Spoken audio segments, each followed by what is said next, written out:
Hello everyone, welcome to Sharmit. In this session, we will discuss about another topic related to shell script, where we will learn how we can change the permission of file with the help of chmod command. You might have been you might be using this command for a long time because every time when we discuss about the executable file, we always talk about chmod, right? Because with the help of chmod command itself, you can easily change the permission of your file and you can make it executable.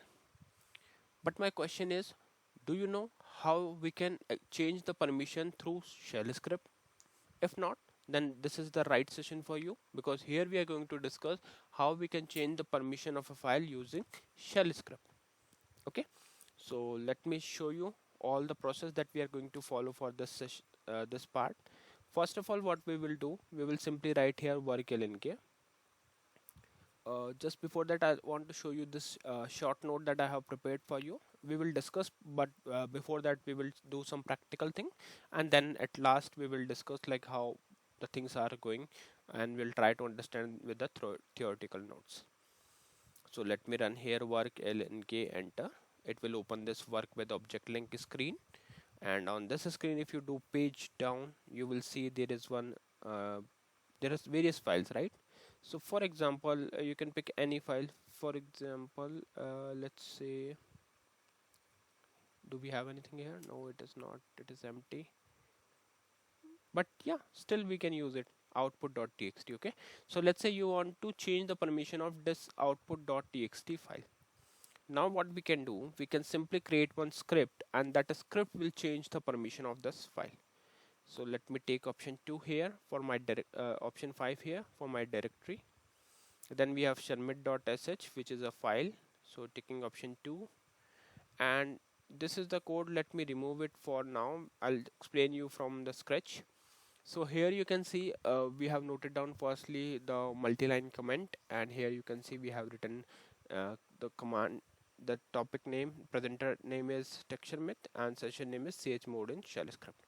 So these are the all things that we have noted down as an introductory part. Now it's time to start with a practical thing, like how we can use chmod command. So first thing is, chmod command is always used to provide the permission to a file. So for example, let's say if I want to provide a permission to one of my files, so what I can do there, I can simply write here chmod, then space, then 755 and space, and after that you can put the file name. Either you can put direct file name if it is in your by default location, otherwise you are supposed to provide the complete path of your file name, slash home sharmit text sharmit and output.txt. But right now this file is already present in my home directory, so I will simply write here directly the file name output.txt.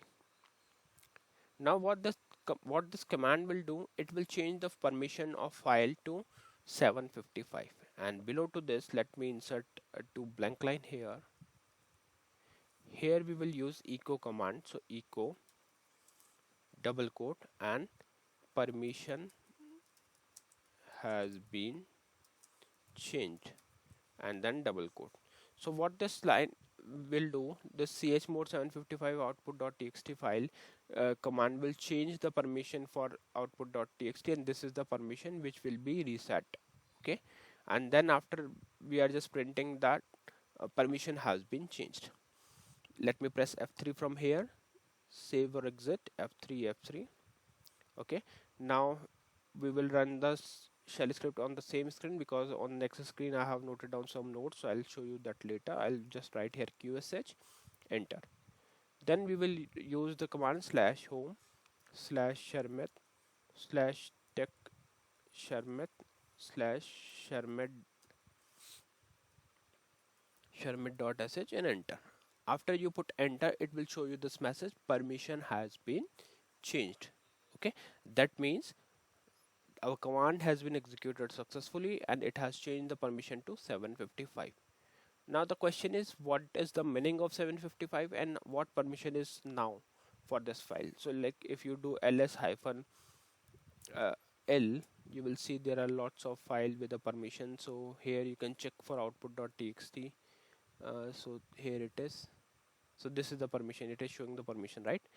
But to explain it in a better way, what I will do, I will show you the theoretical notes of it, because I have prepared something, so that would be a bit easier for you to understand. So let's start and go one by one. So first thing is chmod. Let me change the file name because previously I used it for www.txt, so I'll just simply make it output.txt, output.txt. Okay, now you can see chmod. What is the meaning of chmod? Change file mode bits. Change file mode bits. Okay, and this chmod command is used for changing the file of mode bits. Then we have 755. That 755 is the new permission to be set. Okay, so the permission which we want to set is 755. Then we have output.txt, the file whose permission are being changed. Okay, so this is the permission which this is the file for which we are going to change the permission. Below to this, we are dividing everything in a detail. Like you can see, permissions are typically shown as rwxr xr x for files, where r is representing read permission, w is representing write permission, x is representing execute permission. Clear? The 755 permission is divided as follows. The first digit 7 is for the owner of the file. So owner has the permission 7. Then the second digit 5 is for the group. So group have the permission 5. Then third digit 5 is for others or everyone else. This is 5. The digits represent the sum of read, write and execute permissions. Clear? So these are the invocation as well. Let's say if someone asks you what is the meaning of 755, then you can simply say 7 is the permission which is allocated to user, 5 is the permission which is allocated to group, and another 5 is representing the permission for which is associated with other user or rest of the user. Okay, now let's say if interviewer asks you further question, what is the meaning of 755 in detail? So in that case you can answer owner has a 7, that means he has read permission which occupied 4, then 2 for write and 1 for execute, and by adding this the permission is 7 for owner.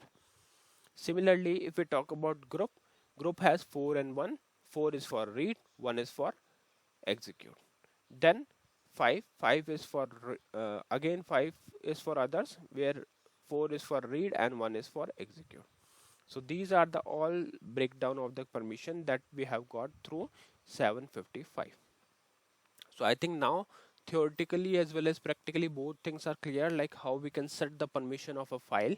And it's quite easy, like even let's say if you want to allocate the permission 777, so you can simply make it 777. In that case, read, write, execute will be allocated to all owner, group and others. But it is always recommended to provide all permission to owner only. Then for group we can provide some extra permission, and for others maybe we can only provide read also. Okay, 754 can be the command to change the permissions. Okay, but I think now the concept is clear, so you can easily customize these command and use as per your requirement. But the overall discussion was to understand like how we can change the permission with the help of 755 with chmod. Now I'll quickly show you how we can run the cl program through this how we can run shell script through cl program.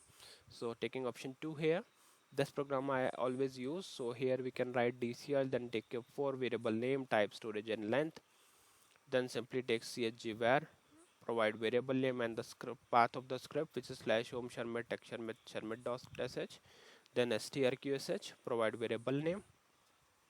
All right, then we will simply go and write here file, compile the program and call the program. So after calling it, you can see it is showing the message permission has been changed. This is the new message and this is the old message.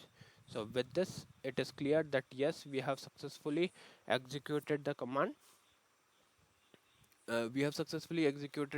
And it provide us the message that permission has been changed successfully. Clear? So yeah, that's all for this session. I hope it is clear to all of you. In the next session, we will discuss few more things. So thank you for watching Tech Sharmit.